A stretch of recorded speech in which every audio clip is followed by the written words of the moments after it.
poco lo de la ovulación. ¿Sí me escuchan? Recording is on. Ok.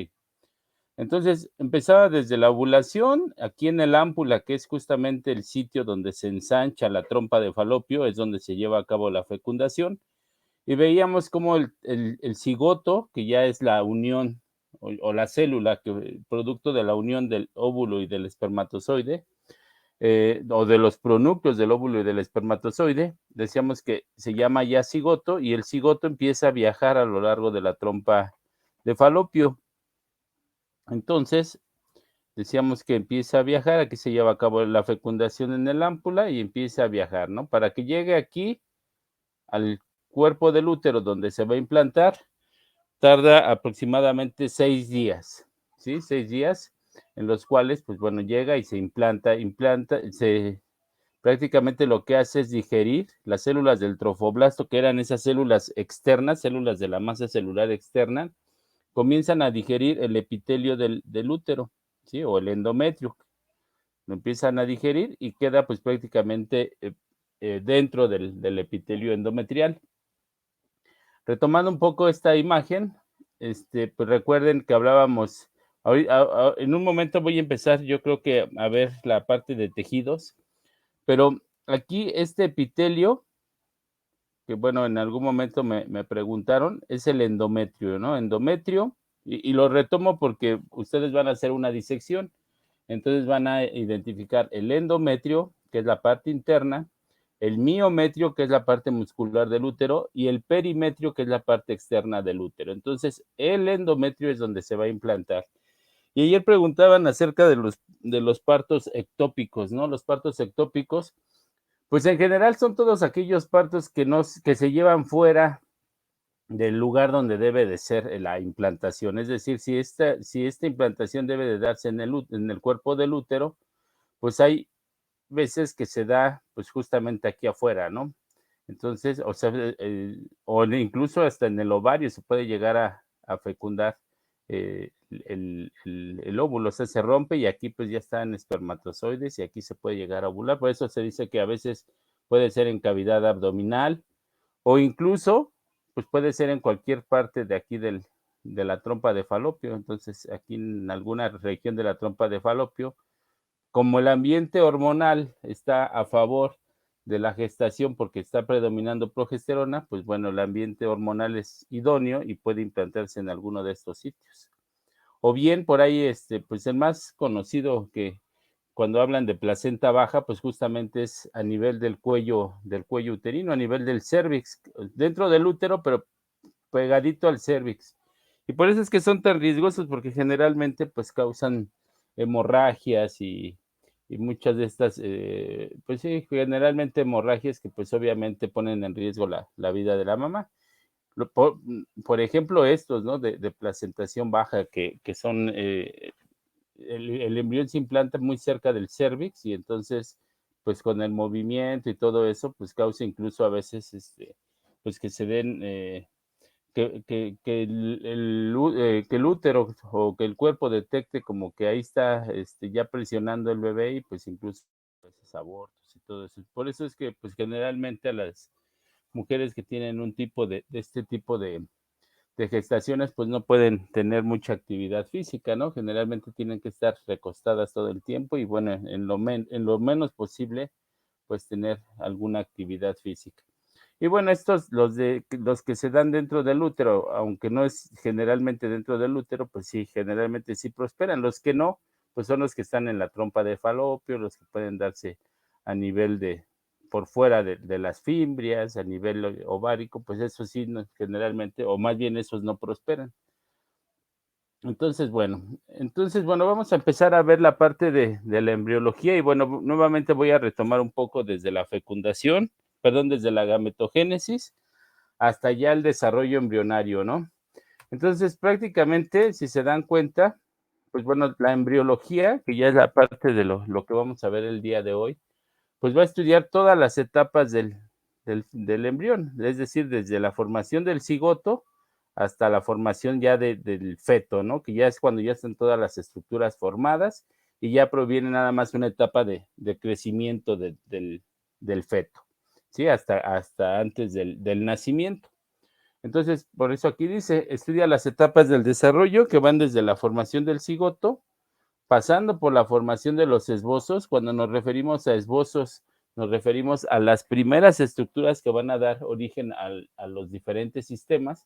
Por ejemplo, cuando hablábamos del esbozo respiratorio, pues son esas primeras estructuras que van a dar origen a los pulmones, a la tráquea, etcétera, ¿no? Cuando hablamos de los esbozos digestivos, son esas primeras regiones que son las que van a dar origen al tracto digestivo. Por eso se refiere a esa palabra de esbozo, se refiere a esas primeras estructuras que van a dar origen los diferentes órganos y bueno, hasta el crecimiento y desarrollo de los órganos y todos los sistemas. Entonces, bueno, aquí vemos nuevamente un poco de lo que hemos estado viendo.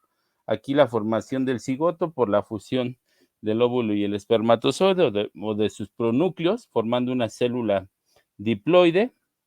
Y después, bueno, vienen las siguientes divisiones celulares, ¿no? 2, 4, 8, 16, 32. Aquí ya vemos un blastocisto, el cual decíamos que se caracteriza por tener ya formadas las células de la masa celular externa, unas células de la masa celular interna y una cavidad llamada blastocele. Aquí en el día 6-7, donde se lleva a cabo la implantación, y bueno, se ve cómo estas células externas, ¿sí? Que les llaman células del trofoblasto, empiezan a digerir, se empiezan a hacer vellosidades o digitaciones que digieren el endometrio y después pues ya la implantación. En la implantación donde pues ya estas células, esas células de la masa celular interna y externa se empiezan a diferenciar para que las de la masa celular externa pues formen todo lo que es la placenta y las células de la masa celular interna o embrioblasto formen ya el embrión. Entonces inicialmente se forma un disco unilaminar, un disco bilaminar, un disco trilaminar, y a partir de ese disco trilaminar, que ahorita lo vamos a ver ya con detalle, se van a formar los diferentes tejidos y órganos del cuerpo. Y bueno, pues ya se empiezan a formar los diferentes tejidos hasta, bueno, tener ya un individuo bien formado, ¿no? Entonces serían todos los pasos que llegan o que se van a estudiar a nivel de la embriología. Entonces, prácticamente, pues se refiere a todo lo que es el estudio del embrión, desde prácticamente desde el cigoto hasta la parte prenatal, es decir, hasta antes del nacimiento. Y en esta parte, pues bueno, se van a ver tres principales etapas o periodos, ¿sí? Un periodo preembrionario, que ahorita vamos a ver a qué se refiere, que justamente es ese periodo que va desde la fecundación hasta la implantación del blastocisto, que ya lo vimos en las clases pasadas. El periodo embrionario, en el cual ya se empiezan a diferenciar los diferentes tejidos y órganos del cuerpo, y un periodo fetal, que ya prácticamente en este periodo fetal ya el feto ya está pues completamente formadas todas sus estructuras y viene ya una etapa de crecimiento. Por ahí también, bueno, dentro de este periodo fetal, pues viene una etapa de madurez de órganos, por ejemplo, el corazón que sigue creciendo, que lleva un tipo de circulación y que, bueno, pues este se establece ya normalmente hasta el nacimiento. Entonces, por eso es que hablamos hasta antes del nacimiento, pues todo este periodo fetal que también, aunque implica más principalmente una etapa de crecimiento, pero también implica una etapa de maduración de los órganos. Entonces, hablando ya de la ontogenia que se refiere, cuando hablamos de ontogenia, se refiere a como cronológicamente las fases del desarrollo embrionario, pues hablamos ya de la gametogénesis, que era pues, la formación de los gametos, espermatozoides y óvulos, la fecundación, la unión de esos dos gametos o de sus pronúcleos, la segmentación, que ya el día de ayer hablábamos, cuando hablábamos de cigoto, cuando hablábamos de mórula, cuando hablábamos del blastocisto, y bueno, después ya hablábamos del embrioblasto y las células del trofoblasto. Y recuerden que habían procesos de división celular en estos pasos, ¿no? Que decíamos que a cada célula se le iba a denominar con el nombre de blastómero. Y bueno, pues hablábamos de 2, 4, 8, 16, 32 blastómeros. Y obviamente, pues bueno, aquí esta cavidad del blastocisto, que pues es lo que le da esa característica. Y aquí es donde, bueno, se implanta el blastocisto en el endometrio y bueno, pues continúa su crecimiento. Después vendría una etapa de gastrulación. En esa gastrulación es cuando ya se diferencia. Estas células de la masa celular interna se diferencian ya de acuerdo a su localización en la que se encuentran. Recuerden que decíamos que todavía hasta el blastocisto, todavía hasta esta etapa de gastrulación, pues cualquier célula son células totipotenciales, es decir, cualquier célula puede dar origen a cualquier tejido del cuerpo. Sin embargo, se lleva una especie de comunicación celular en la que, digamos, esta célula le dice, no, pues tú por la localización en la que te encuentras, o sea, ya genéticamente por la localización, pues le indica que esta va a ser piel, esta de acá, pues va a formar vello, ¿no? Esta de acá va a formar las uñas, y así por la localización en la que se encuentran, pues es como una comunicación. Entonces, por eso es que el embrioblasto, dependiendo de la capa en la cual se encuentre, va a dar origen a diferentes tejidos del cuerpo, ¿sí? Y, y bueno, pues estas células externas que son las que van a dar origen a la placenta, que son las células del trofoblasto, ¿sí? Las de la masa celular externa. Y recuerden que todavía cuando no se diferencian se llama embrioblasto. Aquí lo vemos, bueno, el cigoto, aquí las mórulas, ¿sí? Aquí ya pues inicia ya el proceso ya ya está diferenciado, esto más o menos ya después de la cuarta semana, que ya empieza la diferenciación de los diferentes tejidos y órganos, para dar origen finalmente a un organismo, o a un nivel organismo, ¿no? Recuerden cuando veíamos los niveles de organización biológica, el nivel molecular, celular, tisular, órgano, nivel sistémico y orgánico, ¿no? Ya, organismo, más bien.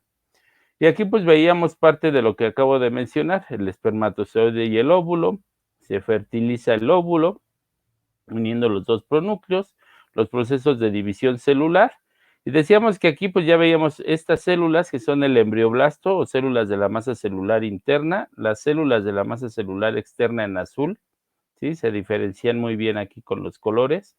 Y decíamos que cualquiera de estas células pueden dar origen a cualquier tipo de tejido. Por ahí en la parte de genética, ingeniería de tejidos, por ahí incluso hasta, pues ya ha logrado obtener células madre, incluso ya de células diferenciadas como los dientes de leche, ¿no? Incluso, en los cuales, pues bueno, se obtienen estas células totipotenciales y se puede generar cualquier tejido. En este caso, cualquiera de estas células podría dar origen, o sea, a las células beta del páncreas, productoras de insulina, a alguna estructura del sistema nervioso, neuronas. Entonces, estas células le llaman células troncales o stem cells, o células madres, células totipotenciales, ¿no? Pueden generar cualquier tipo de tejido.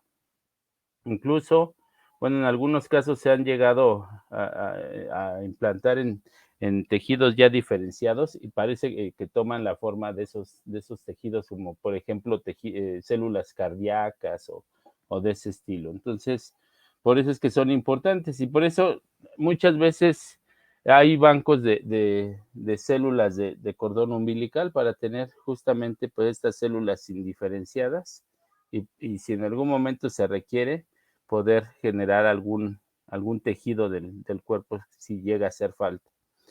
Y bueno, esto pues como parte de la ingeniería de tejidos, pero también pues bueno, normalmente pues sería un desarrollo embrionario normal, ¿no? En el cual se diferencian estas células para dar origen a un organismo. Entonces, bueno, ya hablando de cada una de las etapas del desarrollo embrionario, pues bueno, hablamos de un desarrollo, un periodo embrionario, un periodo preembrionario, un periodo embrionario y un periodo fetal. Entonces, el periodo preembrionario va desde la formación del cigoto en la fecundación hasta la implantación en el día 6 o 7, dependiendo de dónde lo saquen, pero les digo que generalmente lo manejan en esos 2 días, día 6 o 7, manejan la implantación. Ahorita pues ya nos vamos en cada uno de estos, aunque pues ya lo hemos estado viendo en las clases pasadas. Luego el periodo embrionario. Prácticamente tiene lugar, si la implantación se dio en el día 7, pues el día 8 ya abarcaría ya el periodo embrionario y va hasta el segundo mes de la gestación, ¿sí? En este caso, pues bueno, va a implicar morfogénesis, diferenciación celular, se diferencian los principales tejidos y surgen los esbozos de los órganos que decíamos que eran pues justamente esas estructuras primarias que van a dar origen a los diferentes órganos y sistemas, ¿no? Estos esbozos. Y generalmente, pues bueno, aquí hablamos hasta el segundo mes, pero prácticamente esta etapa de morfogénesis se inicia a partir de la cuarta semana del desarrollo embrionario. Entonces, aquí es donde se empiezan a diferenciar los diferentes células y tejidos del cuerpo. Y el periodo fetal, que ya va desde el tercer mes, o sea, ya dijimos que el periodo embrionario abarcaría hasta el segundo mes, entonces a partir del tercer mes hasta el noveno mes o la semana 40, vamos a hablar de este periodo fetal. Y aquí decíamos que pues prácticamente va a predominar el crecimiento del feto, ¿sí? Y el aumento corporal, aunque también se desarrollan aparatos y sistemas, es decir, estos diferentes sistemas pues necesitan de todo un proceso de maduración y por eso es que, pues bueno, gestaciones de menos de 7 meses, pues a veces son bastante riesgosas porque todavía muchos órganos todavía no están maduros. Entonces, eh, por eso es que requiere de estas 40 semanas para que se desarrollen, maduren todos estos sistemas del cuerpo. Pero va a predominar principalmente el crecimiento del feto y el aumento corporal. Si lo vemos en este esquema, pues más o menos veríamos un poco de lo que acabamos de mencionar. Hablamos bueno, acá están las semanas, primera, segunda, tercera semana, cuarta semana, hasta la semana 38, 40, ¿no? Que más o menos hablábamos ahorita de estas etapas. Aquí están los periodo preembrionario, un periodo embrionario, el periodo fetal y lo que va a estar ocurriendo, ¿no? Y cómo se le llamaría en este caso a las células o a la estructura que estamos manejando. Entonces recuerden que en la primera semana ocurre la fecundación, ¿ok? Entonces ocurre la fecundación después de la ovulación, más o menos dentro de las primeras 24 horas de ovulado el ovocito, lleva a cabo la fecundación. Entonces, cuando se fecunda, entonces ya se llama cigoto, ¿sí? Este cigoto, pues en esa primera semana, que decíamos hasta el día 6, 7, va a estar dividiéndose por medio de un proceso llamado segmentación, que justamente su nombre lo dice, se empieza a segmentar, es decir, se divide en varias células y durante esta segmentación va a ocurrir un traslado desde el ámpula o ampolla, donde se llevó a cabo la fecundación, hasta el endometrio. Y pues bueno, en esta etapa, bueno, va entre el cigoto y el blastocisto, pues se va a formar una mórula, ¿sí? Pero ya la estructura que se va a implantar va a ser el blastocisto. Esto ocurre en la primera semana. A partir del día 8, hablamos de un proceso en el cual hablábamos de una gastrulación, ¿sí? Entonces, bueno, acá cuando hablamos de la cavitación es que el blastocisto empieza a digerir el epitelio endometrial para que se lleve a cabo la implantación completa del blastocisto dentro de todo el epitelio endometrial. Y ya que esto ocurre, pues ocurre la gastrulación, que pues es este proceso en el cual, pues bueno, aquí en el blastocisto veíamos unas células de la masa celular interna o embrioblasto, y ahí hablábamos de un disco unilaminar. Entonces, el disco unilaminar se lleva en la primera semana. Después se forma un disco bilaminar, se empiezan a diferenciar las células que están en ese embrioblasto y forman dos capas. Por eso se llama disco bilaminar. Ahorita lo vamos a ver más adelante, ya más detalladamente. Y después de ese disco bilaminar, bueno, se diferencian formando un endoblasto y un epiblasto y un hipoblasto, que así le llaman, o ectodermo, sería el ectodermo y el endodermo finalmente. Y bueno, en la tercera semana, que ya es el proceso de gastrulación, se forma un disco trilaminar. Ese disco trilaminar es del cual van a surgir los diferentes tejidos y órganos del organismo. Y entonces a partir de la cuarta semana, decíamos que en esta cuarta semana ya es cuando se lleva a cabo la organogénesis. Entonces, generalmente, y les mencionaba anteriormente, que cuando hablamos del desarrollo del sistema cardiovascular, pues lo hablamos o se dice que inicia en la cuarta semana del desarrollo embrionario. Entonces, en esa cuarta semana empieza a formarse el sistema cardiovascular. Cuando hablamos del sistema respiratorio, pues igual hablamos que en la cuarta semana del desarrollo embrionario se forma el aparato respiratorio. Entonces, generalmente todos los sistemas se forman a partir de la cuarta semana. Por eso hablamos de histogénesis, es decir, diferenciación de los tejidos que en conjunto van a dar origen a los diferentes órganos, que ya sería la organogénesis. Y aquí hay un plegamiento cefalocaudal del embrión, es decir, se une la cabeza con la cola del embrión formando una especie de curvatura. Ahorita también lo vamos a ver. Y entonces, bueno, decíamos que casi todos los sistemas se van a formar en la cuarta semana, con excepción del sistema nervioso que se forma entre la tercera y semana del desarrollo embrionario. Entonces, sería como la excepción de los diferentes órganos. El sistema nervioso se forma entre la tercera y cuarta semana del desarrollo embrionario y, bueno, continúa su desarrollo en las siguientes semanas. Y decíamos que este periodo embrionario pues abarca hasta la octava semana del desarrollo. Y ya a partir de la novena semana hasta la semana 40, bueno, aquí hablábamos hasta el segundo mes, ¿no? Por eso se refiere a la octava semana. Y entonces a partir de la novena semana, la semana 38-40, que ya es cuando se da el parto, pues hablamos de un periodo fetal.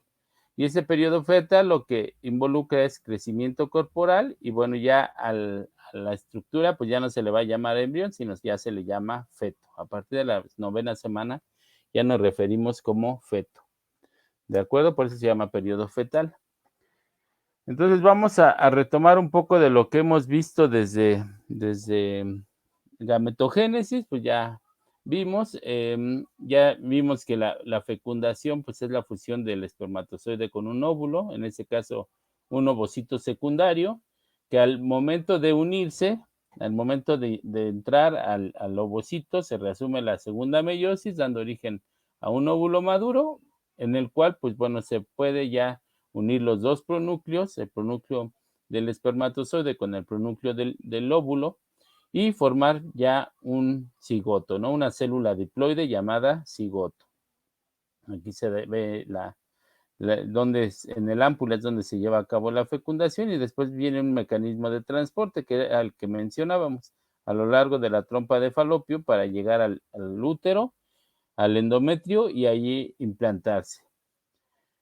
Entonces ya vimos que la fecundación es la secuencia de fenómenos que va a iniciar con el contacto del espermatozoide con el ovocito, termina con la fusión de los dos pronúcleos y este proceso dura aproximadamente 24 horas, que es más o menos el tiempo de vida del ovocito, ¿no? Recuerden que veíamos que el periodo de vida del ovocito era de 24 horas, después de esas 24 horas empieza a envejecer y es absorbido o fagocitado por las células del sistema inmune. Entonces, más o menos este fenómeno o esta fecundación, pues va a ser dentro de las primeras 24 horas después de la ovulación.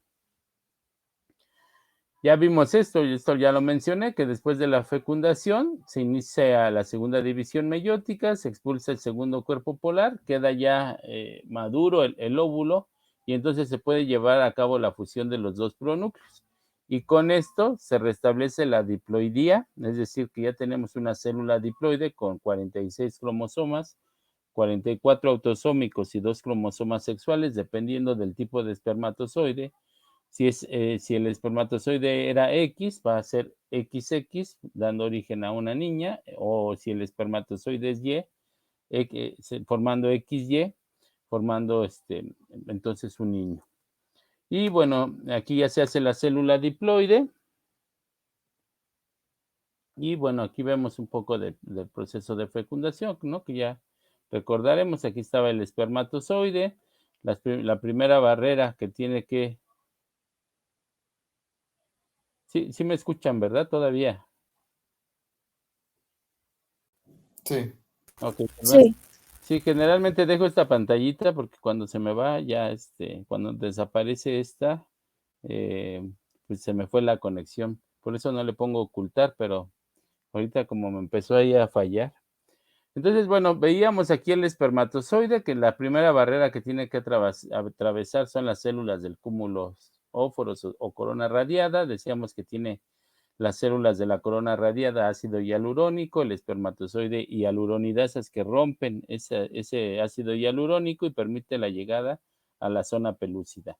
Después tiene que atravesar a la zona pelúcida, ser reconocido por las proteínas ZP1, ZP2 y ZP3. Cuando se fusiona con esto, se hace una reacción a nivel de la zona pelúcida, a nivel de la membrana vitelina del ovocito, y bueno, logra penetrar ya el núcleo del espermatozoide, se establece la segunda meiosis, se libera el segundo cuerpo polar y bueno, se pueden fusionar los dos pronúcleos, ¿no? Que era este proceso que ocurría. Aquí ya están la fecundación, donde se está uniendo los dos pronúcleos y aquí pues ya se resumió la meiosis teniendo 3 cuerpos polares. Decíamos que el primer cuerpo polar también se divide dando origen a otra célula y bueno, este ovocito secundario también se dividió dando origen a el segundo cuerpo polar y al óvulo maduro. Y aquí ya la unión de los dos pronúcleos. Entonces aquí hablábamos hasta este nivel de un embrión unilaminar, ¿sí? En el cual veíamos cómo el cigoto se va dividiendo. Entonces la primera división da origen a 2 células. Decimos que esto ocurre desde la fecundación hasta el quinto al sexto día que se lleva a cabo la implantación, hasta el séptimo día incluso.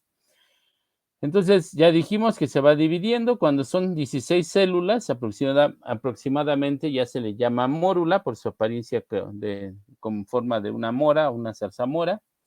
Y ya cuando se da la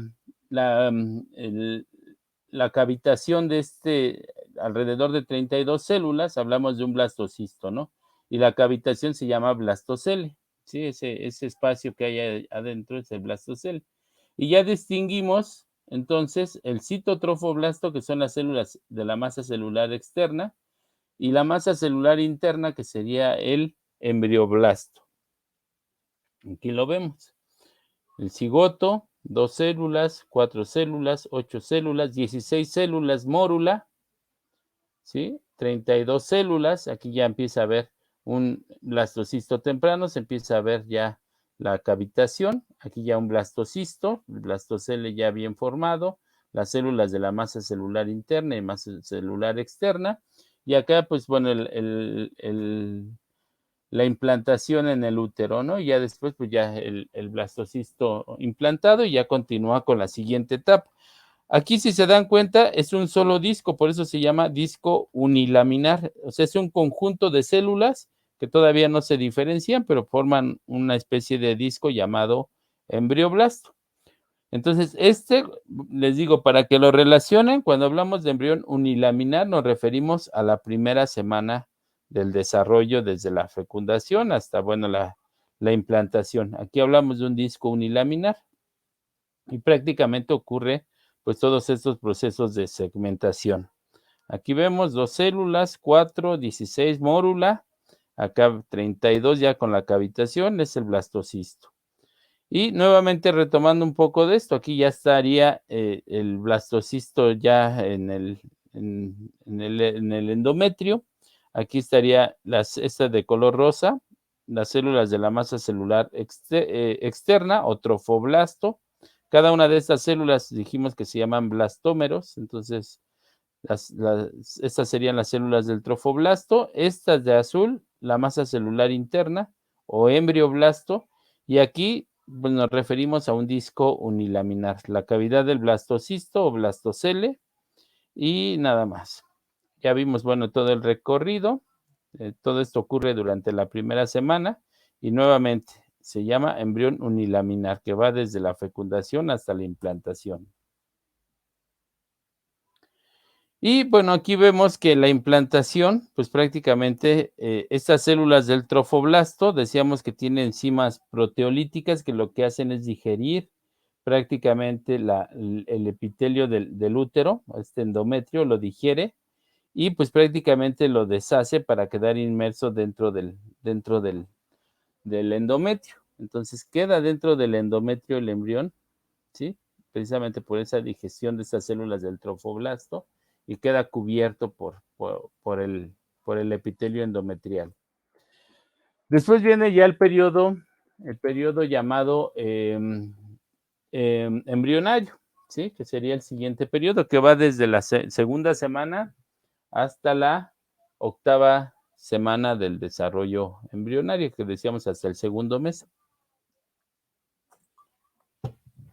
Entonces, durante de estos va a ocurrir una reorganización de ese macizo celular interno o esas células de la masa celular interna, que inicialmente decíamos que en esta primera semana era un disco unilaminar, pero ya en esta segunda semana, entonces ya segunda, son dos discos, ¿no? Entonces bilaminar, relación en la segunda semana con el embrión bilaminar, y entonces se va a formar dos capas, una que se llama ectoblasto y una que se llama endoblasto. Recuerden que el término blasto es para referirse a una estructura que se va a formar, ¿no? Si decíamos de un osteoblasto, pues es una célula que va a formar un osteocito, ¿no? O una célula de hueso.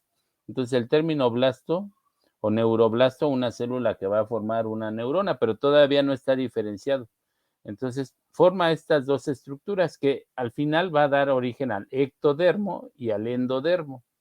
Pero hasta aquí, cuando es embrión bilaminar, se va a llamar ectoblasto y endoblasto. O también lo van a encontrar como epiblasto e hipoblasto, porque son dos, una está arriba y una está abajo. Por eso se llama ectoblasto en la parte superior y hipoblasto en la parte inferior. Y acá se forma una placa precordal, que ahorita lo vemos, y una formación de una línea primitiva, que también ahorita la vemos en la siguiente imagen. Entonces aquí estaríamos viendo pues prácticamente la parte del endometrio, ¿sí? En esta parte, acá pues ya se fijó ya está implantado el embrión en esta segunda semana, ya acá estaría toda la formación de la placenta, y entonces aquí distinguimos la cavidad amniótica, que es donde va a estar inmerso el embrión, ¿sí? Que dentro de esta cavidad amniótica va a haber líquido amniótico, el saco vitelino, ¿sí? Que pues este saco vitelino inicialmente le va a servir al embrión para obtener sus nutrientes y bueno, pues sus elementos importantes para poder sobrevivir. Y aquí ya vemos la diferenciación de estas células de la masa celular interna, que inicialmente era un disco, y hay diferenciación de estas. En azul vemos el ectoblasto y en amarillo el endoblasto, ¿sí?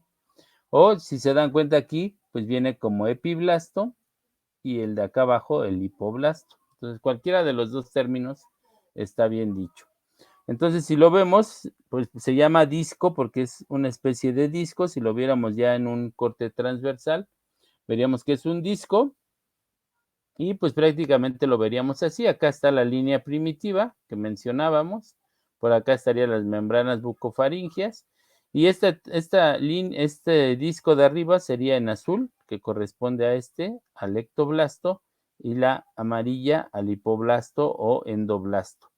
¿Sí? Entonces, hasta aquí, esta segunda semana, se forman estas dos estructuras. Aquí lo vemos en otra imagen. Vemos aquí las células notocordales, que bueno, van a dar origen al sistema nervioso, ¿sí? Aquí vemos la línea primitiva, ¿sí? Que habíamos mencionado.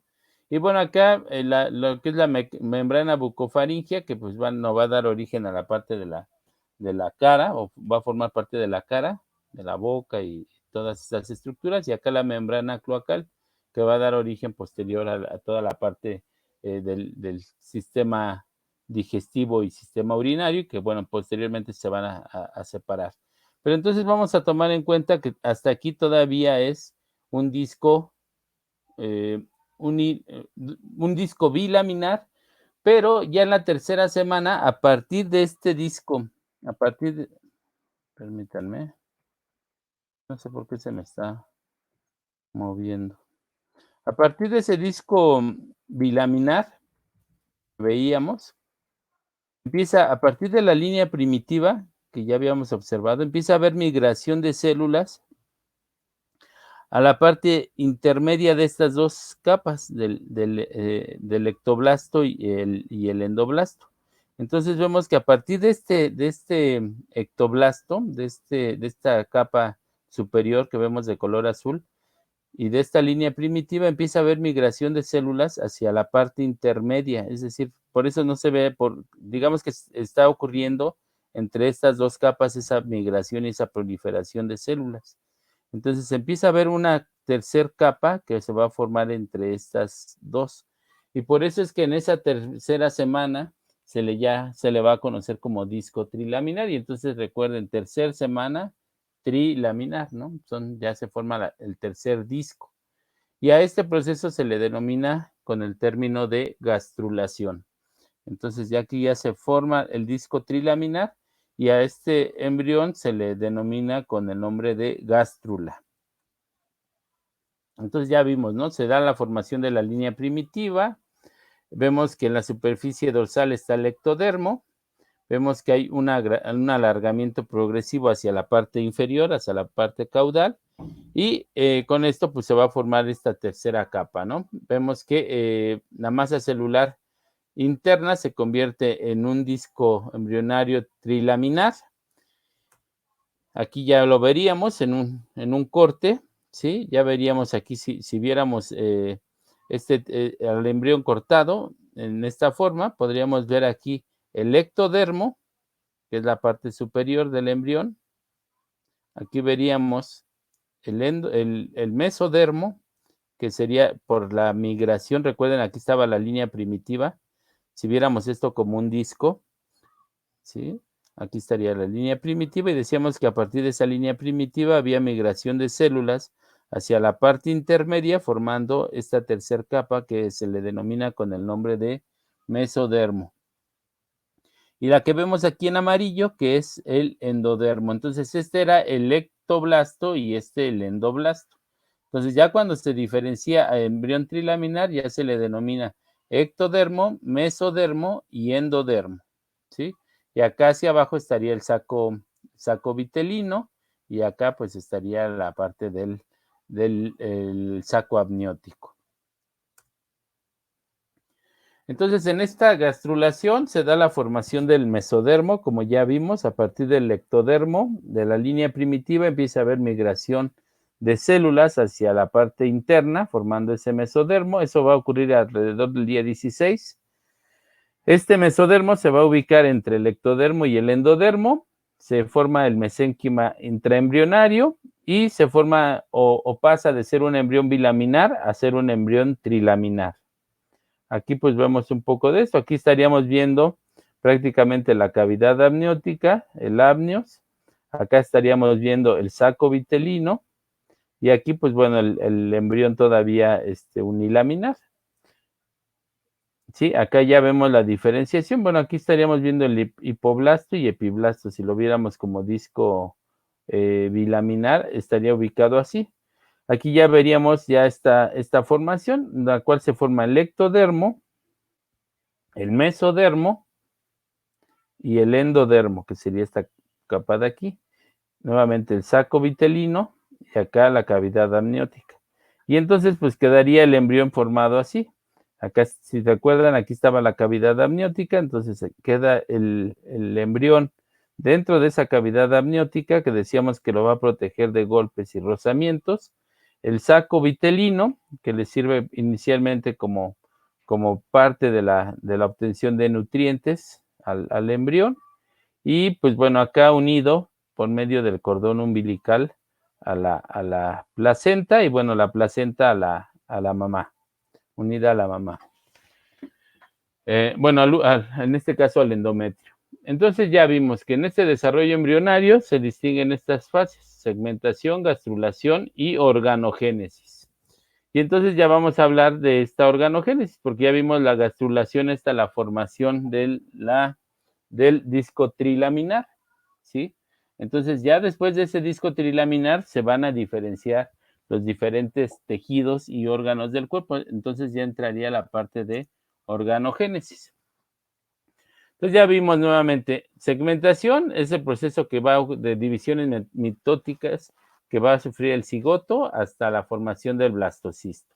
Ya vimos que cada célula se denomina blastómero y que esto ocurre en la primera semana de vida, ¿no? Ya vimos que pues prácticamente va de 2, 4, 8, 16, 32 células. Cuando tiene alrededor de 16 células se le denomina mórula.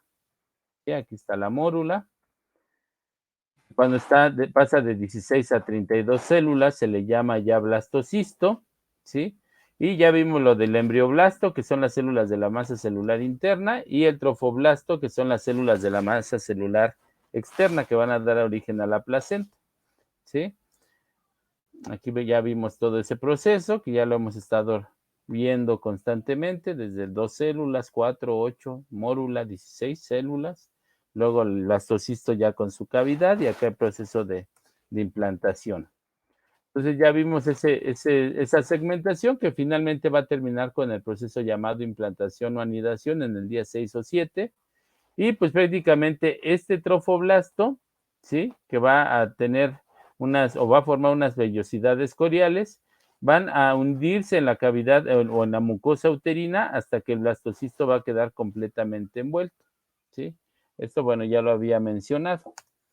Luego en la gastrulación se forma ya, dijimos, estas 3 capas, ¿no? U hojas embrionarias, así se le denominan, capas u hojas embrionarias, que ya va a ser el ectodermo, el mesodermo y el endodermo.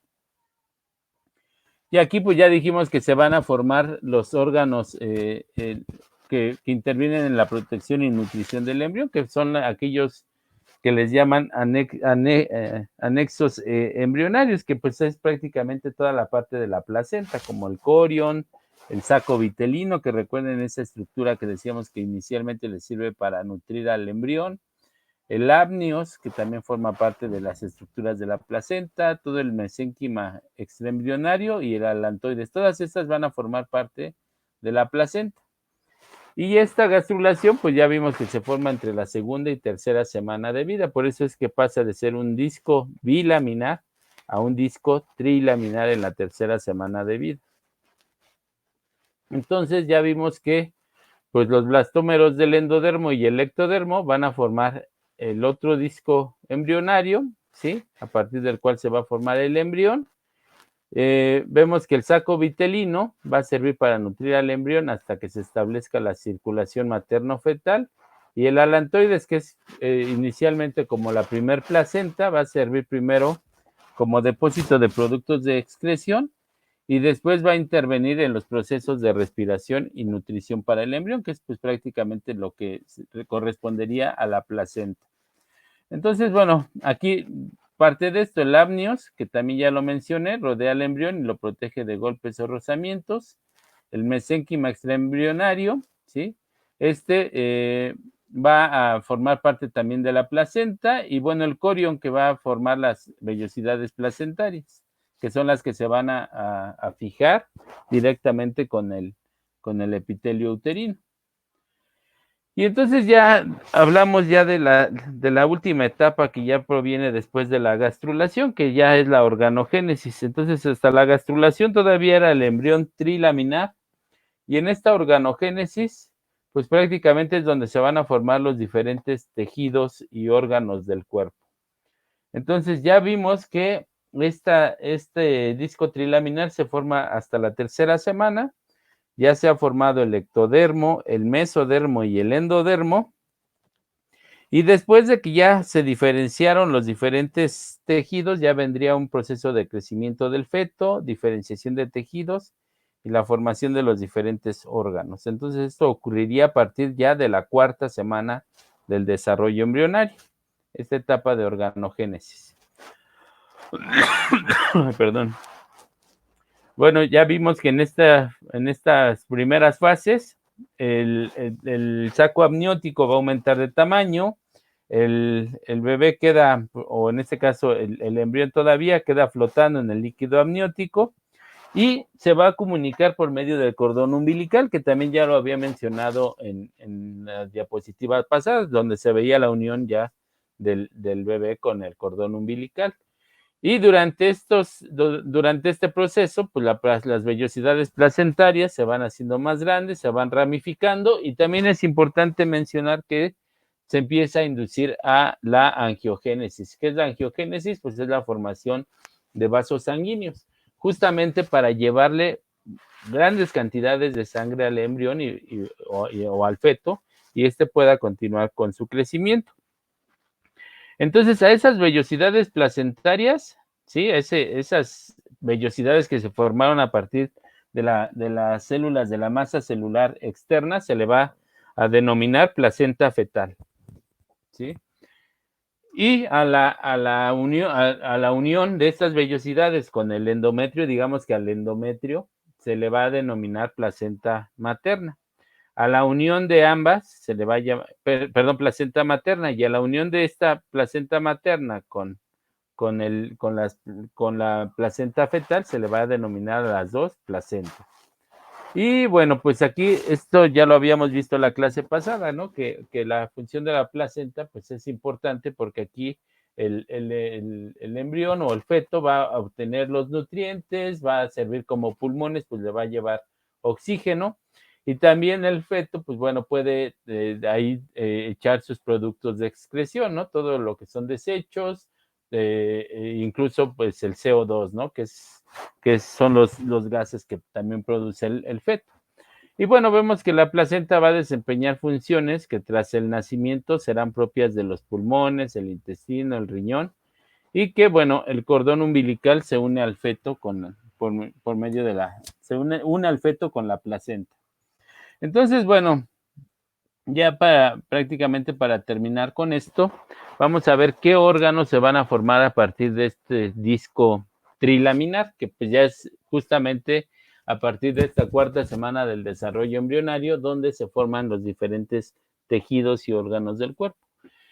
Entonces, ya hablando del ectodermo, vamos a ver que el ectodermo, si se dan cuenta por la posición en la que se encontraba, era lo que estaba pues externo, ¿no? Entonces, relaciónenlo con eso. Entonces, el ectodermo va a formar todas las estructuras externas, la epidermis, las glándulas cutáneas, en este caso nos referimos a glándulas sudoríparas, el cabello, las uñas, todo lo externo, la cavidad anal y oral, van a estar formados por este ectodermo, incluso por las fosas nasales, como ya vimos. Entonces, todo lo externo va a estar formado por el ectodermo. Y recuerden que hablábamos que de acuerdo a la localización en la que se encontraban las células, eran los tejidos que iban a formar. Entonces, esta al ser la capa más externa, va a formar todo lo externo de nuestro cuerpo. Pero también va a formar una estructura importante que es el sistema nervioso. Entonces, todo lo externo y el sistema nervioso, para que lo tengan en cuenta. Ahorita me voy a ir a una diapositiva donde vemos un poco más detallado, pues a qué nos referimos con esta parte del sistema nervioso, pero todo el sistema nervioso se va a formar también a partir de este ectodermo. A partir del mesodermo, pues prácticamente todos los demás sistemas del cuerpo, ¿no? El sistema muscular, el sistema óseo, la dermis, las gónadas, el aparato excretor, hablando de los riñones, el aparato circulatorio, todos estos se van a formar a partir del mesodermo, entonces, que es la capa intermedia. Y a partir del endodermo, pues es prácticamente recubrimiento de pulmones, de lo que son las glándulas digestivas, en este caso refiriéndonos al páncreas y al hígado. Tubo digestivo se va a formar a partir de este endodermo, entonces estas son las que se van a formar a partir de este endodermo. Entonces, ya yéndonos un poco más detallados, pues bueno, decíamos que a partir de este ectodermo se forma el sistema nervioso central, el sistema nervioso periférico, aquí pues refiriéndonos más a la parte sensorial, a la parte nerviosa. Los epitelios sensitivos del ojo, la retina, la nariz, los epitelios sensitivos de la nariz también y de los oídos. Entonces, toda la parte sensitiva tiene que ver con este disco embrionario, el ectodermo, la epidermis, las glándulas mamarias, la hipófisis, todas estas van a ser formadas por parte de este ectodermo. Por parte del mesodermo, cartílagos, huesos, músculo liso, músculo estriado, músculo cardíaco, vasos sanguíneos, células sanguíneas, membranas serosas, conductos genitales, todo esto ya dijimos que se forma a partir del mesodermo. Y a partir del endodermo, pues prácticamente recubrimientos epiteliales. Por ejemplo, el tracto gastrointestinal también, el respiratorio, las amígdalas, la tiroides, la paratiroides, las glándulas digestivas, dijimos, el hígado y el páncreas, van a ser formadas por medio de este endodermo. Entonces, bueno, pues con esto estaríamos terminando la parte de embriología. No sé si tengan hasta aquí alguna pregunta. Preguntas, dudas.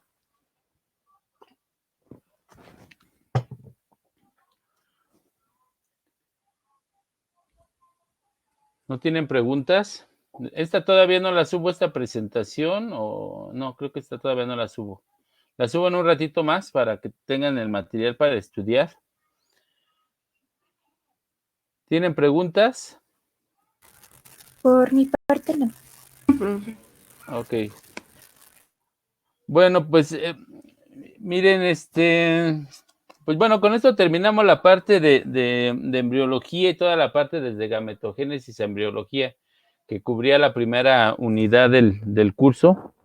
Y bueno, todavía nos queda un poquito de tiempo. Quería empezar a hablar un poco de la formación de tejidos, que justamente corresponde con esta primer parte del periodo de gastrulación en esta cuarta semana. Entonces, pues aprovechar un poco estos minutos, porque además creo que la siguiente semana pues cae el 16, que es jueves, y luego se agarran el puente y todo eso, ya no sé cómo vayan a quedar. Entonces, vamos a iniciar un poco con la parte de tejidos y así ya se llevan también esta información. También subo esta presentación para que también empiecen a estudiar. Entonces, pues ya vimos, ¿no? Los tejidos que ya lo mencionamos. ¿Alguien va a preguntar algo? No, ¿verdad? Bueno, los tejidos que ya vimos, ¿no? Prácticamente, o lo veíamos cuando estuvimos viendo la primera parte de introducción a la morfología, que decíamos que la definición de un tejido es un conjunto de células asociadas, similares, adaptadas para llevar una función en específica, ¿no? Entonces, la ciencia que se encarga del estudio de los tejidos es la histología. Si nos refiriéramos solo a células, sería citología.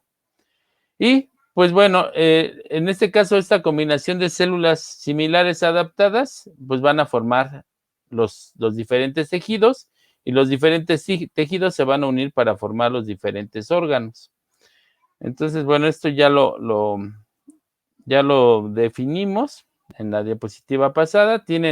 Si se dan cuenta, por eso es que les digo que es como continuación de lo que acabamos de ver, puesto que estas células van a tener un mismo origen embrionario y que se van a diferenciar y agrupar para cumplir funciones diferentes. Entonces, cuando nos referimos de estos mismos orígenes embrionarios, pues bueno, vamos a ver que, pues bueno, el tejido nervioso ya dijimos que proviene del ectodermo, el tejido muscular proviene del mesodermo.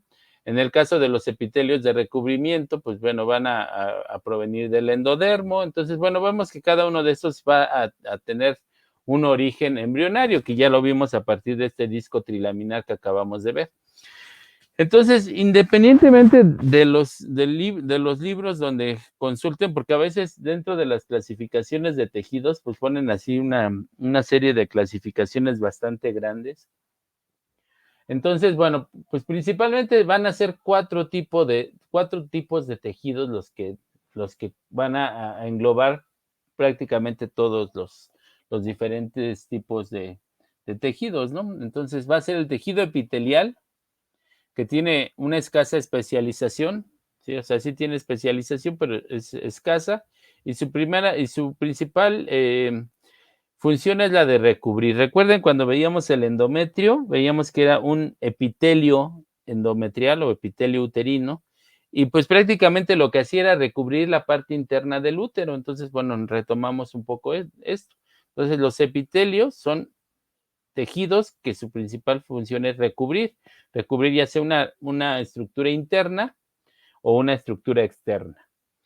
El tejido conjuntivo o conectivo también es de escasa especialización. Vamos desde los que tienen escasa especialización hacia los que son especializados. Y bueno, su principal función es la de dar volumen y relleno. Dentro de estos ahorita vamos a ver, pero digamos la grasa, pues muchos de estos tejidos pues van a conectar o a dar volumen. El tejido muscular, vemos que ya es un tejido especializado. ¿Por qué? Pues porque es el encargado de la contracción muscular. Entonces, este es especializado porque ya tiene más moléculas que intervienen en la contracción o relajación del músculo. Y dentro de estos, pues bueno, encontraríamos el músculo liso, el músculo esquelético y el músculo cardíaco. Y el nervioso, ¿sí? Que es un tejido especializado. Y pues es especializado porque pues su principal función es la de transmitir impulsos, ¿sí? Al sistema nervioso. Entonces, son los principales 4 tipos de tejidos que vamos a estar viendo en esta primera parte de histología, ¿sí? Que sería parte de la segunda unidad.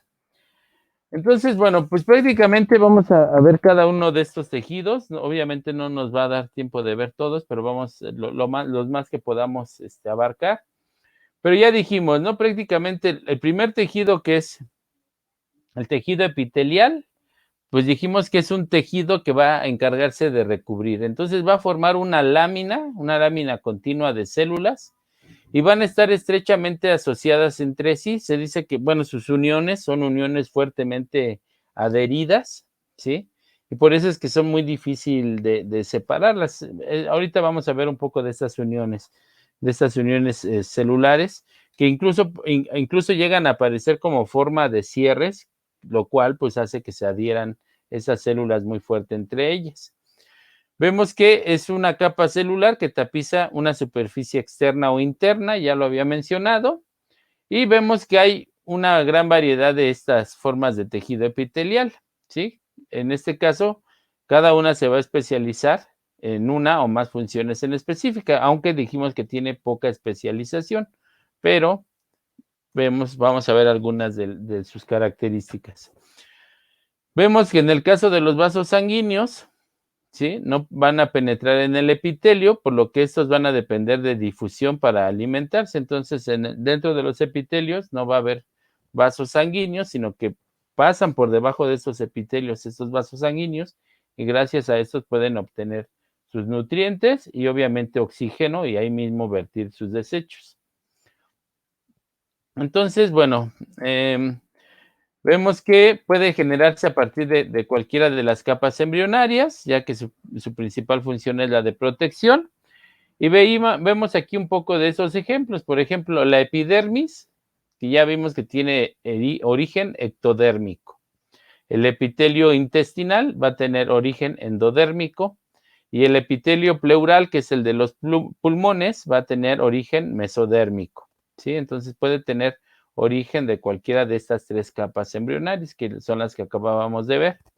Y también van a haber epitelios glandulares. Entonces las glándulas también van a formar parte de estos epitelios, y los epitelios sensoriales también van a formar parte de esta primera categoría. Entonces ya vimos, ¿no? Dentro de este tejido epitelial, pues va a formar una cubierta protectiva en las superficies, va a rodear cavidades corporales. Ya mencioné que las células van a estar fuertemente adheridas unas con otras. Dentro de estos, pues bueno, va a formar la piel, va a cubrir los tractos digestivo, respiratorio, excretorio y reproductivo. Van a formar el epitelio del sistema digestivo, como aquí lo vimos, pero en el sistema digestivo va a encargarse de absorber nutrientes y agua. Y dijimos que también van a estar dentro de este tipo de clasificación lo que son las glándulas y tejidos sensoriales. Entonces, para empezar a ver esto, vamos a ver para empezar a identificar los diferentes tipos de epitelios, vamos a ver que inicialmente su clasificación va a ser de acuerdo a la forma que tienen las células. Entonces, vamos a ver que hay células planas, o también llamadas escamosas, que son delgadas y aplastadas en forma de hot cakes, digamos. Las cuboidales o cúbicas, que son cilindros cortos, como aquí vemos, que parecen cubos o dados, incluso pueden ser circulares. Y las columnares o cilíndricas, si se dan cuenta aquí, acá estas son planas, esas son cúbicas y esas son cilíndricas, son alargadas. Se dice que son columnas delgadas o cilindros alargados y que el núcleo está generalmente cerca de la base. Entonces, déjenme ver en la otra imagen. Bueno, acá. Entonces, aquí vemos una célula plana. Si se dan cuenta, aparecen escamas, por eso se llaman planas o escamosas. Y dependiendo de la... mejor con esta. Aquí lo vemos. Estas son células planas, dijimos. Son células delgaditas. Aquí generalmente este tipo de células se encuentra donde se requiere que haya difusión de nutrientes o de alguna sustancia, líquidos o incluso de gases, ¿sí? Por ejemplo, los vasos sanguíneos tienen este tipo de epitelio y son delgaditas y permiten el paso de nutrientes o de gases.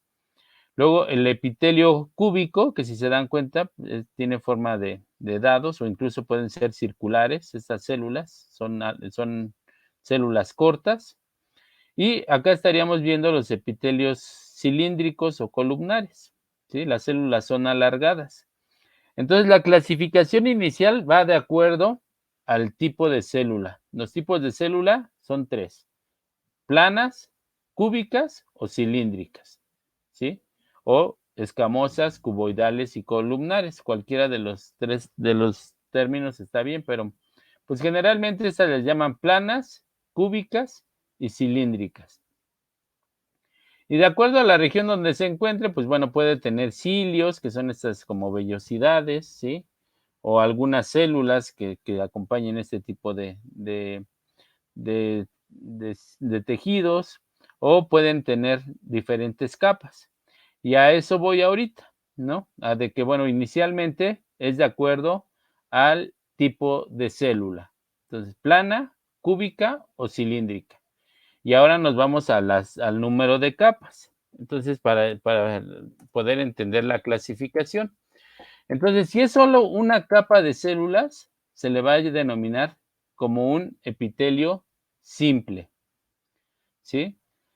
Y generalmente ya les mencionaba que se usa donde se requiere absorción o secreción de alguna sustancia. Entonces, su forma simple y, bueno, generalmente de células aplanadas permite que haya mejor secreción o absorción.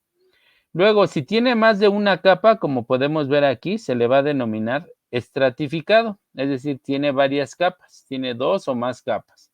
Y estos tipos de tejido se da donde se requiere protección, por ejemplo, la piel, ¿sí? Acá un ejemplo de simple, pues son los vasos sanguíneos, ¿no? Por ejemplo. Y los pseudoestratificados. Aquí parece que son más de una capa, pero no todas las células llegan a la superficie. Entonces, por eso se llama pseudoestratificados. Parece que tiene muchas capas, pero no todas las células llegan a la superficie, por eso les da esa apariencia y por eso se llama pseudoestratificados. Y aquí dice, lo que sucede es que no todas las células llegan a la superficie libre del tejido. Entonces da esa apariencia de varias capas. Entonces, inicialmente lo van a clasificar por el tipo de célula y después por el número de capas. Entonces, ya es donde aquí lo observamos. Entonces, aquí vemos un epitelio simple, escamoso, simple porque es una sola capa, un epitelio simple cúbico, que decimos que pueden ser como en forma de dados o circulares, epitelio simple cúbico, o epitelio simple cilíndrico o columnar, ¿sí? Todos esos son epitelios simples. escamoso o plano, cúbico y cilíndrico. Y aquí vemos unos ejemplos. Lo que está debajo, si se dan cuenta, digo, todavía no lo vemos, pero es tejido conectivo. Entonces, digamos que fuera el túbulo seminífero, por ejemplo, ¿no? Esto sería la parte del túbulo. Estas serían las células que lo conforman, por ejemplo, y acá estaría la luz. Es un ejemplo, no es que así sea, pero digamos, para que más o menos se den cuenta. Entonces, acá va a estar la luz de los órganos, ¿sí? Entonces, este va a ser tejido conectivo, acá va a estar el epitelio y acá la luz. Y les hago énfasis en esto porque la clasificación o el nombre final del tejido es por el número por el tipo de células que da hacia la luz del órgano, ¿sí? Ya nos referíamos que la luz del órgano, pues es ese espacio vacío que pues va a darle el nombre final al epitelio. Como en este caso son epitelios de recubrimiento interno o externo, pues siempre va a haber una luz, ¿no? Si hablamos del tubo intestinal, pues bueno, acá va a estar la luz del tubo intestinal, que es pues donde pasa el alimento. Entonces vemos que en la parte de la nariz, ¿sí? En el interior, donde están los senos paranasales y toda esta primera, esta entrada de las vías aéreas, vemos que hay epitelio pseudoestratificado. Si se dan cuenta, parece que son más de una capa, pero más bien no todas las células llegan a la luz del órgano. Entonces, ese sería un epitelio pseudoestratificado. A nivel del riñón, vemos que es un epitelio cúbico simple, ¿sí? Es una sola capa de células y las células son cúbicas, ¿sí? Un epitelio cúbico simple. Y aquí ya vemos un epitelio estratificado. Vemos 3 capas de células y es lo que les mencionaba. Estas 2 primeras capas que están unidas al tejido conectivo son cúbicas y estas que dan hacia la luz son cilíndricas, ¿sí? Entonces, aunque hubiera aquí más de una capa, digamos que no le da el nombre las células que predominan en ese tejido, sino las células que dan hacia la luz del tejido. Entonces, estas, aunque son más células cúbicas, la que le da el nombre final es el tipo de células que da hacia la luz y tenemos combinación de células. Entonces, ese sería un epitelio estratificado porque tiene más de una capa. Cilíndrico, porque las células cilíndricas son las que dan hacia la luz del órgano, ¿de acuerdo? Y por ejemplo, lo podemos encontrar a nivel de la vejiga urinaria. Luego aquí estaríamos viendo el epitelio escamoso a nivel de la laringe, pues podemos encontrar este epitelio estratificado escamoso, porque las células que dan a la luz son escamosas. Entonces, si se dan cuenta, también tenemos células cúbicas y células planas. Entonces, el que le da el nombre final son las células que están hacia la luz. Entonces, ese es un epitelio estratificado plano o escamoso, ¿sí? Recuerden que el término escamoso o plano es un sinónimo en este caso. Entonces puede ser llamado de las dos formas, pero sí es estratificado porque tiene más de una capa. Si se dan cuenta, a este nivel, al nivel de los pulmones, hablamos de un epitelio, ¿sí? Escamoso o plano, simple, porque es una sola capa de células. Y bueno, es importante lo que les decía. Finalmente se requiere de células planas y que sea simple, puesto que aquí se va a llevar la difusión de los gases, ¿sí? El intercambio gaseoso a nivel de los pulmones. Entonces, por eso es que es importante que tenga un epitelio simple, ¿sí? En una sola capa y con este tipo de células planas o escamosas para que se pueda llevar a cabo una mejor difusión. En este caso, pues la difusión no se podría llevar, puesto que son muchas capas, entonces pues, sería muy difícil que atravesara todas estas capas un gas, digamos, el oxígeno, para llegar a atravesar esta capa. Entonces, por eso es que se requiere que las células sean principalmente planas y que sean simples, ¿no? Y por ejemplo, los intestinos, que son cilíndricas. Y aquí son cilíndricas porque, pues obviamente, la la absorción de agua y de nutrientes, pues no se requiere que sea tan rápida, se requiere que sea pues un poco más gradual. Entonces las células son cilíndricas, pero sin embargo es una sola capa. Entonces esto permite que se pueda llevar a cabo la absorción de nutrientes y de todas esas moléculas importantes en los procesos digestivos. ¿Sí? ¿Hasta aquí vamos bien?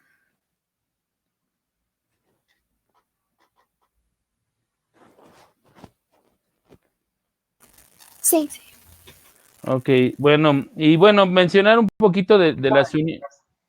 ¿Sí? Pensé que me iban a preguntar. Entonces, aquí ver un poquito de las uniones que habíamos mencionado a nivel de epitelios. Si se dan cuenta, aquí, pues bueno, están estas uniones que decíamos que son fuertemente adheridas entre sí. Y bueno, dependiendo de va a tener una región vasolateral, que es la que se va a unir al tejido conectivo, ¿sí? La que está por debajo. Aquí sería la unión vasolateral. Acá sería la región apical, que es la que da hacia la luz de los órganos. Y estos, pues bueno, pueden tener cilios, que son estas estructuras alargadas, microvellosidades, ¿sí? Como vemos aquí. Entonces pueden o no tenerlas, ¿no? Serían algunas de las características de estas células. Entonces, esta sería la superficie apical, que es la que da hacia la luz, y la superficie vasolateral que da hacia el tejido conectivo, ¿sí? Y acá estarían las uniones. Las uniones, como les decía, son este tipo de conexiones intercelulares, es decir, están entre las células, y si se dan cuenta, muchas de estas incluso aparentan como si fueran cierres, por eso es que son muy fuertes este tipo de uniones, que les llaman incluso estas como uniones estrechas, estas que se les denominan desmosomas, hemidesmosomas, que es un poco de cómo son este tipo de uniones. Entonces serían algunas de las uniones y por eso esto nada más es como para entender por qué es que están pues fuertemente adheridas entre sí, porque tienen este tipo de uniones que hacen que las células estén fuertemente adheridas. Y nuevamente acá estaría la porción apical, la porción vasolateral y pues bueno, estas que tienen estas vellosidades o cilios. Y bueno, ya nada más para terminar, ya la siguiente clase vamos a ver un poco más de esto. Pues bueno, ya vamos a ver la clasificación de los epitelios. Ya vimos, ¿no? Que va a depender de si son cúbicas, si son planas o si son cilíndricas. Y si son de una sola capa, más de una capa o aparenta más de una capa, pero no todas las células dan al exterior, que serían pseudoestratificado. Entonces, vemos que estos epitelios son epitelios de revestimiento, revisten una superficie interna o externa, y las glándulas que también están dentro de los epitelios, pero forman parte de la clasificación de epitelios de secreción. Dentro de esos pueden ser glándulas o células unicelulares, que ya lo veremos la siguiente clase con más detalle. Entonces ya vimos epitelio simple, que puede ser plano, por ejemplo, en el riñón, cúbico, por ejemplo, en las tiroides, o cilíndrico, por ejemplo, en los intestinos, que era un poquito de lo que veíamos anteriormente. Dentro de los estratificados, pues ya vimos que puede ser plano, por ejemplo, que tenga capa córnea o sin capa córnea, que es una capa de queratina que le da rigidez a este tipo de epitelios. Por ejemplo, aquí con capa córnea en la piel, en la epidermis, o sin capa córnea, por ejemplo, en la faringe, ¿no? Que veíamos un epitelio estratificado plano. Cúbico, por ejemplo, en las glándulas sudoríparas, vemos este tipo de epitelio estratificado, es decir, varias capas, cúbico. Epitelio estratificado cilíndrico, por ejemplo, en las glándulas mamarias. Epitelio pseudoestratificado, vemos que hay con cilios, por ejemplo, en el endometrio, en las glándulas endometriales, va a tener cilios. No va a tener cilios, con cilios, por ejemplo, en la tráquea, y con microvellosidades largas, por ejemplo, en el epidídimo veíamos que tenía microvellosidades largas, y aquí vemos que es epitelio pseudoestratificado. Y hay un epitelio que le llaman de transición, ¿sí? Que, por ejemplo, el revestimiento de la vejiga urinaria, y se llama de transición porque la vejiga cuando está vacía, las células son cúbicas, por ejemplo, pero cuando se llena la vejiga, se alargan esas células y se hacen células planas, por eso le llaman como que son de transición, ¿sí? Pero depende de la elasticidad que tenga, entonces, si está vacía o está llena la vejiga, por eso le llaman epitelio de transición. Y bueno, ya la siguiente sesión, la siguiente clase, ya veremos un poco más de las características de las glándulas. Glándula unidad secretora unicelular, como las que están a nivel del sistema digestivo, o glándulas, que ya vimos algunas glándulas, en el caso cuando veíamos la hipófisis y etcétera, pues ahí veíamos algunas de estas, pero aquí vamos a ver más lo que son las glándulas salivales, las glándulas intestinales y las glándulas sebáceas. Entonces, bueno, pues yo creo que con esto terminamos la clase de hoy y nos veríamos, pues cuando nos toca clase, creo que hasta el otro viernes, ¿no?